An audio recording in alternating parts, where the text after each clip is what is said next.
होतं म्हणून आम्ही अटक केलेला आहे। तर त्यासाठी तुमच्याकडे काहीतरी मटेरियल पाहिजे की बाबा ह्या व्यक्तीनं असं कुठेतरी ऑफेन्स करण्याला निघाला होता किंवा त्याचं प्रिपरेशन त्याने केलेलं होतं, असं काहीतरी मटेरियल पोलिसांकडे असणं आवश्यक आहे। किंवा दुसरे कारण आहे की टेम्परिंग एव्हिडन्स, म्हणजे तो पुरावा नष्ट करू शकतो किंवा काय, याबाबत सुद्धा पोलिसांकडे काहीतरी मटेरियल असलं पाहिजे की तो तसा करायला निघाला होता आणि त्यात आम्ही त्याला पकडलेला आहे। किंवा आणखी एक जे कारण आहे की तो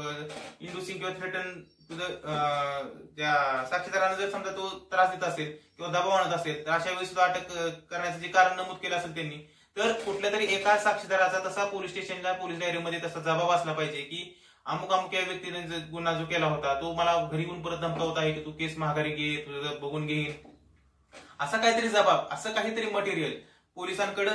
असणं आवश्यक आहे। फक्त कारण देऊन चालणार नाही। किंवा आणखी जे शेवटचं जे कारण आहे की तो कोर्टामध्ये हजर राहील किंवा नाही, याबाबत जर समजा ह्या व्यक्तीच्या म्हणजे तो आरोपी जो आहे त्याच्या